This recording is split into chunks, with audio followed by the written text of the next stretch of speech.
Welcome again. This is Spotlight, and I'm Pastor Dan, and we're shifting gears a little bit, not too much, from our theme on miracles. They've asked me to do a series on answers to prayer, and you can probably guess there's tension in here with the whole question of prayer and how does prayer work, and does prayer persuade God to do something He wouldn't have done otherwise? So We'll touch on some of that, but mostly we're going to have stories. So I probably will just start to say, I've done mission projects for 25 years. And in a sense, every mission project is a prayer, because someone asked me, Pastor Dan, can you build this church or do this school? And I begin to pray and say, God, if that's yours, you want me to do this, then you're going to have to help me.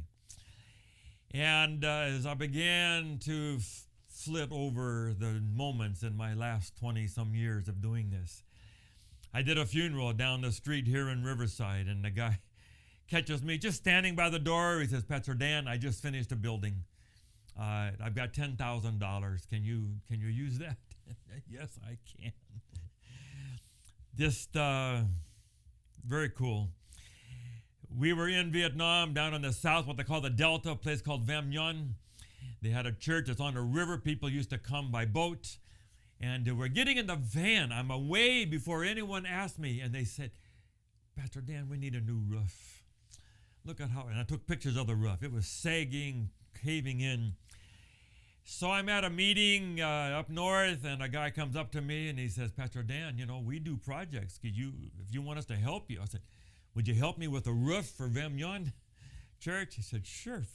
So they sent $5,000. I raised the other 10. We sent over $15,000. That church got so excited, they said, why put a new roof on top of an old building? Why not just reorient the whole building out to the front where the road is, where people come? And they're building a whole new church. And someone gave $25,000. I didn't solicit it. And we wired that. It went out today. And that church is going to get built. These are all answers to prayer. We need a church. Some people give and they say, okay, we're going to help that get done. We're in Dalat, up in the mountains in Vietnam. That's where most of the church members are. And there's 1,000 church members here from 5 different house churches. We were a little bit involved in the building of that church, but not heavily. So I get there, and there's no place for the kid. There's 300 kids under a tent. And I said, how much for something for the kids? And there was a sea of mud everywhere, rainy season.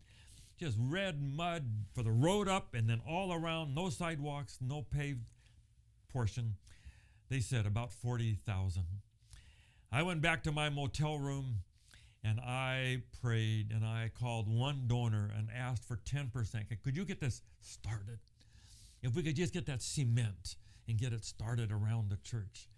She says, Pastor Dan, why don't I do the whole thing?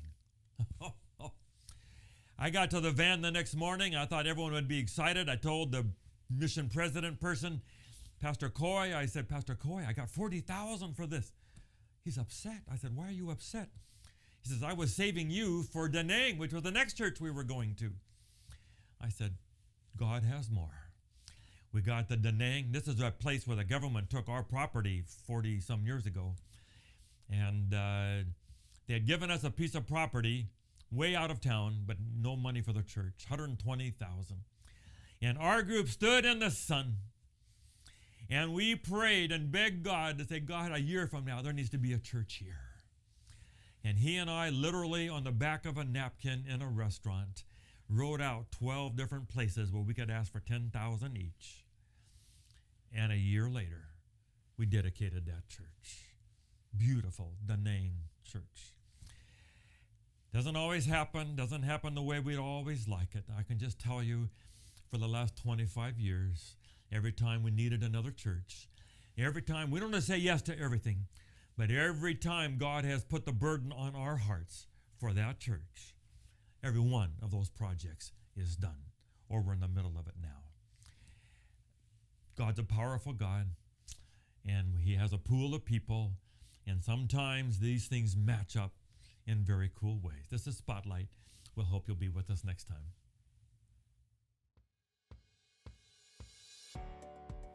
Thank you for watching Spotlight. We're so excited about this. We hope that you'll subscribe and so you'll get all of them. And please just forward it on to others and tell other people about it. And let's just see what kind of an audience we can get for these messages of Spotlight. God bless you.